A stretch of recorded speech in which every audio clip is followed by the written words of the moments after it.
मनीष कश्यप को तो जयराम भाई से तुलना मत कीजिए। वो मतलब फील्ड से जो भाग निकला उसका तुलना तो जो फील्ड में रहकर आज जीत कर आज एक मैसेज दिया समाज को कि भाई समाज में सेवा करने वाला का भी लोग साथी हैं। जो फंडिंग वगैरह जयराम महतो को मिल पाएगा या श्योर किसी पार्टी में पक्ष हो विपक्ष हो, जो विधानसभा की फंडिंग होती है वो पक्ष हो विपक्ष हो स्वतः जाना है। अच्छा। उसमें चिंता करने की बात नहीं है। जयराम भाई को बहुत बहुत शुभकामनाएं है कि आप जैसे क्रांतिकारी समाज सेवी जिस रूप में आप चले थे खड़े हुए आज जीत के ये मिसाल कायम कर दिए कि निश्चित रूप से मैदान में रहने वाले को जनता आज न कल जीत देगी ही देगी और भागने वालों को कहीं से कोई उसका मुकाबला नहीं करना पड़ेगा। जनता उसको जूते से मार के बाहर कर देगी। ये जयराम भाई ने साबित कर दिया। क्या कहिएगा? नहीं, मैं तो बोल दी थी ना कि मनीष जहां भी वोट मांगेंगे उससे उनको बेनिफिट नहीं मिलेगा। मनीष जहां जाएंगे उनका नुकसान उस पार्टी को भुगतना पड़ेगा नतीजे पे। तो मैं तो बोल चुकी थी कि देखिए जिस आदमी का छवि ही नहीं रहा वो दूसरे का छवि को क्या बना सकता है। तो पहले ही बोल दी थी कि मनीष जहां जहां जाएंगे वहां विनाश होगा। एक युवा चेहरा जयराम महतो, हमेशा जयराम महतो का जो चर्चा है झारखंड विधानसभा चुनाव में हुआ है, नया पार्टी का निर्माण करके 71 सीटों पर अपना उम्मीदवार उतारना और कहीं ना कहीं वो अपना जो सीट है वो डुमरी विधानसभा से चुनाव लड़ रहे थे, वहां से वो सीट निकाल लिए हैं, उनको लेके क्या कहिएगा? बहुत खुशी है। यही चीज मैं मनीष कश्यप को बताना चाह रही थी कि भाई तुम डरो नहीं। कोई चुनावी बन के पैदा नहीं होता है। हर आदमी जब पार्टी पैदा करता है तो नया होता है, लेकिन जब पार्टी अपने पार्टी लेवल के स्तर पे अच्छे अच्छे काम समाज में जब हम लोग करते हैं तो एक बेहतर नाम के द्वारा पार्टी का परफॉर्मेंस होता है। तो मनीष भाई को मैं यही बताई थी कि तुम भागो नहीं मैदान छोड़ के। मनीष कश्यप अगर यहाँ लड़ा होता तो कुछ भी कहना मुश्किल था।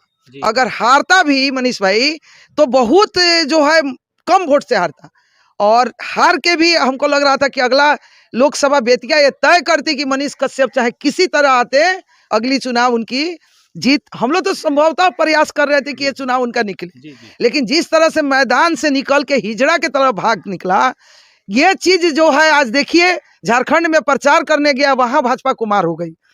झारखंड में पिछले बार भी शिबू सोरेन की सरकार थी, लेकिन इस बार जो प्रचंड बहुमत में सरकार बन रही है, ये चीज आप जिसको स्टार प्रचारक बना के भाजपा भेजिए वो अपना मंथन करे कि जिस तरीके से हम बीच चुनावी मैदान से कोई भाग जाए और वो कहीं जाए किसी को शिक्षा दीक्षा देने। जयराम महतो 3 वर्षों से प्रयास कर रहे थे। बहुत बहुत शुभकामनाएं हैं भाई जयराम महतो जी। अगर हमारी आवाज आप तक पहुंच रही है तो आप जैसे भाई को सैल्यूट और सलाम है, और हम लोग आप जैसे लोगों के साथी ही रहेंगे और साथी हैं।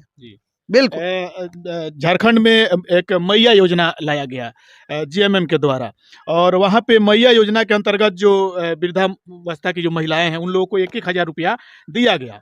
और हेमंत सोरेन के द्वारा इलेक्शन से पहले यह चीज़ बताया गया कि चुनाव के बाद यानी कि दिसंबर में प्रत्येक महिलाओं को जो 1,000 रुपया मिल रहा है वो बढ़ाकर 2,500 कर दिया जाएगा। लेकिन भाजपा के द्वारा भी इससे पहले वादा किया गया था कि महिलाओं को चुनाव जीतने के बाद वो 2,100 रुपया देंगे।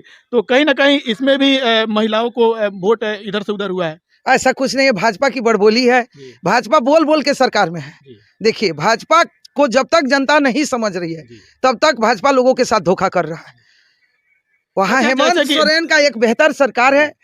ठीक है, जनता एक बार चुन देती है तो बहुत जल्दी किसी को हटा नहीं पाती है, ये भी बहुत निर्णायक शब्द है। लेकिन महाराष्ट्र में तो भाजपा की प्रचंड जीत हुई है। इसके पहले क्या स्थिति थी उसको भी देखिए। तो देखिए अभी हमारे यहाँ जो चुनाव हुआ है, चलिए प्रचंड जीत है। मैं तो नहीं समझ पाती है कि जो जनता 5 साल तक नेताओं को गाली देती है वही जनता फिर उसको चुन के खड़ी कर देती है। आखिर जनता कैसी है, मुझे ये बात समझ में नहीं आता है कि जब दिक्कत होती है, जिसको लोग जिताते हैं, जिसको लोग चुनते हैं, दिक्कत होती है तो फिर उसको छोड़ के समाज सेवी के पास पहुंच जाते हैं। तो मुझे नहीं समझ में आता कि 5 साल जनता किस भाव में गाली देता है और किस व्यू में वोटिंग कर देता है फिर उसी आदमी को। ये बहुत निंदनीय है। अच्छा, हमारा लास्ट सवाल होगा कि झारखंड में जिस प्रकार से अभी चुनाव बीता है वहाँ पे हेमंत सोरेन की सरकार बन रही है, फुल बहुमत से वहाँ पे सरकार बन रही है।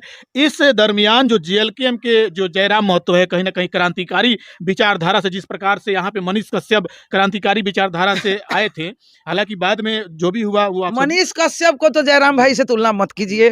वो मतलब फील्ड से जो भाग निकला उसका तुलना तो जो फील्ड में रहकर आज जीत कर आज एक मैसेज दिया समाज को कि भाई समाज में सेवा करने वाला का भी जी। लोग साथी हैं। जी। तो जो भाग गया उसका तो चर्चा हमसे मत कीजिए। मैं कई बार आपको बोलती हूँ तो कि मेरा ऐसे कहना लोगों का था नाम मेरा है। कहना था कि जयराम महतो तो विधायक बन गए हैं, लेकिन बहुत अपने शुभकामनाएं। पार्टी से बने हैं, तो क्या लगता है झारखंड का जो डुमरी विधानसभा का विकास है, हेमंत सोरेन की सरकार है और डुमरी विधानसभा का विकास कहीं ना कहीं वहाँ के स्थानीय सरकार के द्वारा ही होगा, तो क्या लगता है जो फंडिंग वगैरह जयराम महतो को मिल पाएगा या फिर श्योर श्योर किसी पार्टी में पक्ष हो विपक्ष हो, जो विधानसभा की फंडिंग होती है जी। वो पक्ष हो विपक्ष हो स्वतः जाना है, अच्छा। उसमें चिंता करने की बात नहीं है। जयराम भाई को बहुत बहुत शुभकामनाएं है कि आप जैसे क्रांतिकारी समाज सेवी जिस रूप में आप चले थे खड़े हुए, आज जीत के ये मिसाल कायम कर दिए कि निश्चित रूप से मैदान में रहने वाले को जनता आज न कल जीत देगी ही देगी, और भागने वालों को कहीं से कोई उसका मुकाबला नहीं करना पड़ेगा, जनता उसको जूते से मार के बाहर कर देगी। ये जयराम भाई ने साबित कर दिया। अच्छा।